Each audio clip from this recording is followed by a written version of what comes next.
Star Wars Squadrons is definitely a game meant to be enjoyed with friends who are all communicating together as part of a well-coordinated squad.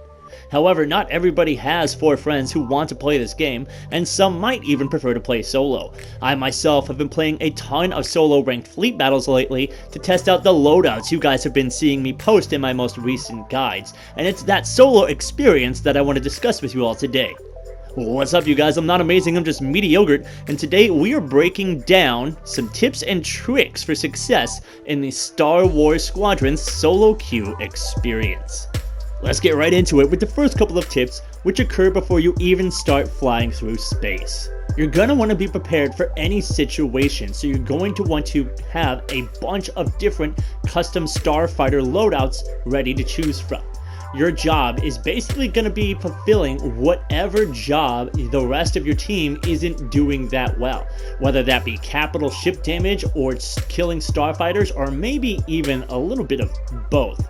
You're going to want to have a ton of potential options to choose from and switch between during battle, so make sure you got those loadouts prepared before you load into the game.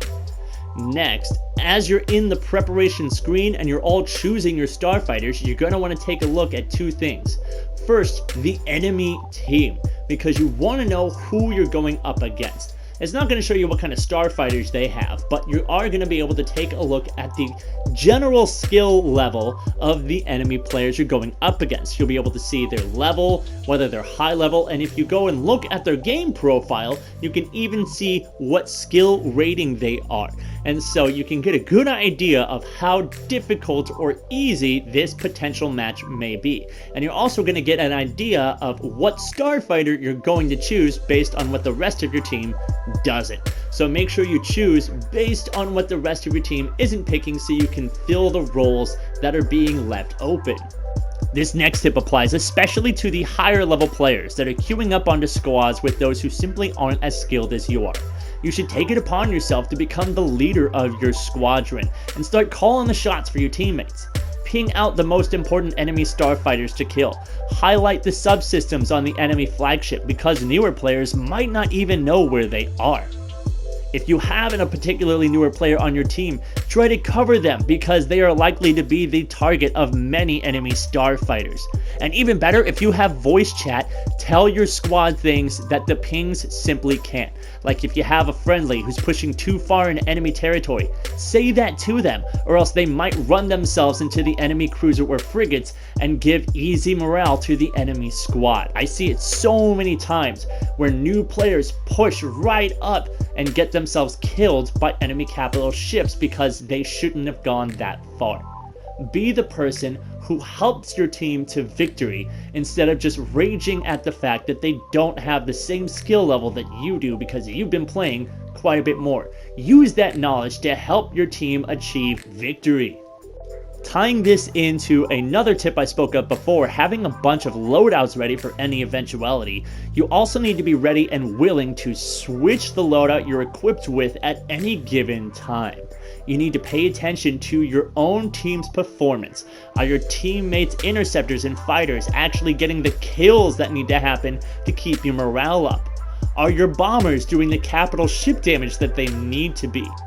You need to pay attention to this performance and see which gaps still need to be filled, even if you picked a bomber at the start of the game because many of your team chose fighters and interceptors. You might need to switch to that interceptor when it's time to push the morale to your team's side, and then switch back to that bomber when it's time to do the capital ship damage. There's definitely games where I had to switch back and forth between classes on a constant basis in order to keep my team on the positive end and pull us to the victory. So you need to be ready and willing to adapt to the situation and the battlefield as it evolves. Now this next one is going to be a little bit painful, but it's important to talk about and discuss. It is part of the Star Wars Squadrons experience, especially the solo queue experience. Sometimes you just get put up against a team that you cannot beat. You can't win every single round of Star Wars Squadrons that you play, and sometimes no matter how hard you try or how well you fly, your team will still lose to a squadron that has much better players than yours does.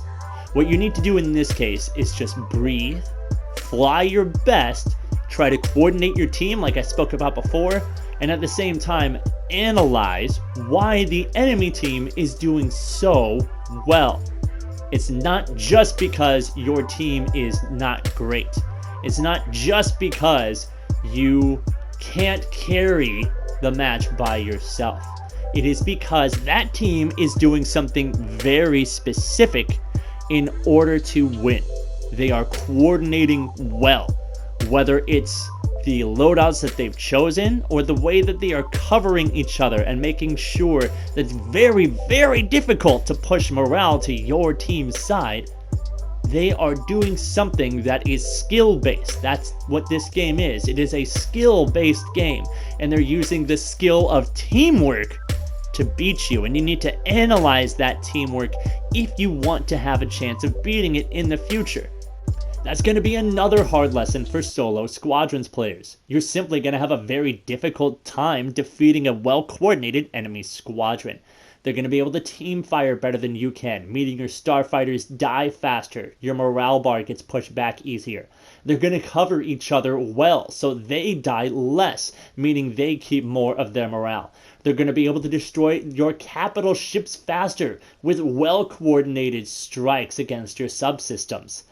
Speaking from personal experience, I know just how frustrating and demoralizing this can be. However, there is a solution. It's like the old saying goes, if you can't beat them, join them. If you can't beat a well-coordinated squad, consider trying to put together your own well-coordinated squad. If you have a bunch of wingmates who are all executing their own class effectively and communicating well, you're going to find a lot more success in your ranked fleet battles. And it starts by sending out some friends requests. If you have a person in your squad who's flying particularly well, send them a friends request. If you have a player on the enemy squad who's particularly deadly and playing very well, send them a friends request too. There's no harm in trying, and maybe you get a really awesome person that you get to play with in the future. I'd also like to invite everyone watching to join the Fit Gamer Society Discord. It's a channel run jointly with my fellow content creator, the Jedi Ninja, and there you will find a Star Wars Squadrons tab, with areas to discuss this amazing game with fellow pilots, and look for wingmen to join you in your battle amongst the stars. I hope to see you guys there. And if you guys need any more ideas for loadouts to use in your ranked fleet battles, consider clicking some of the videos on your screen right now. I've been doing a lot of experimenting in the last couple weeks and come up with some crazy fun new loadouts for you guys to make use of. In the meantime, I'm not amazing, I'm just meaty yogurt, and I'm out.